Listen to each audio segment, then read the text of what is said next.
amend the Copyright Act of 1957 and define digital fair use.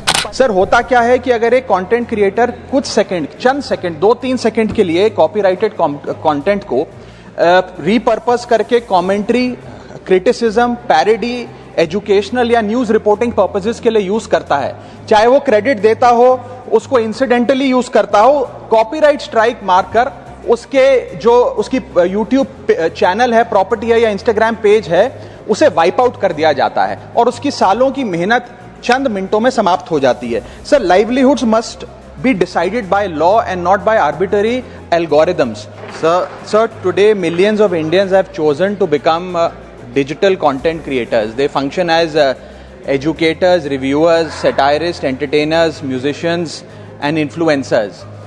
ये सही मायने में सर भारत के ग्रास रूट कम्युनिकेटर बन गए हैं और इनका यूट्यूब चैनल हो या इंस्टाग्राम पेज हो, ये इनके लिए सोर्स ऑफ एंटरटेनमेंट नहीं बल्कि इनकी सोर्स ऑफ इनकम है, इनका एसेट है। It is the fruit of their hard work.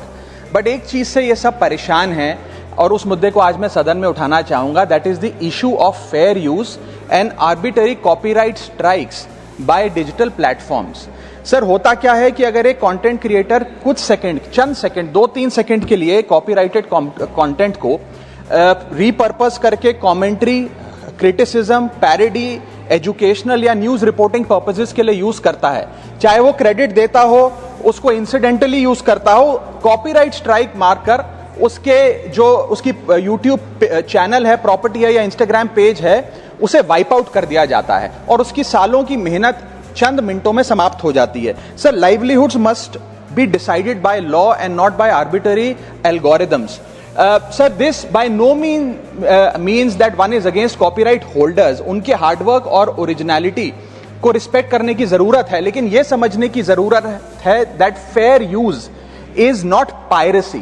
Fair use where sometimes the purpose of using this content is incidental or transformative must not tantamount to wiping out somebody's hard work. Sir, because innovation cannot grow in fear and creativity cannot survive under threat.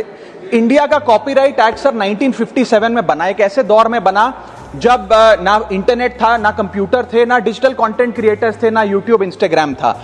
And this act lakhs the very definition of digital creators. ये fair dealing की बात करता है, लेकिन fair dealing की बात किताबों, magazine और जर्नल के कॉन्टेक्स्ट में करता है, जो उस दौर की इंफॉर्मेशन डिसेमिनेशन के सोर्सेज थे, ना कि आज के दौर की। इसीलिए मैं 3 मांगे आज सदन में लेकर आया हूं। मेरी पहली मांग है, amend the copyright act of 1957 and define digital fair use. परिभाषित करिए कि ट्रांसफॉर्मेटिव यूज क्या है, जैसे कि commentary, satire, critic, explanation. Define करिए कि इंसिडेंटल यूज क्या होता है, कि अगर बैकग्राउंड में ऑडियो विजुअल चंद सेकंड्स के लिए चले तो वो इंसिडेंटल यूज है या पूरे कंटेंट को वो वाइप आउट करें।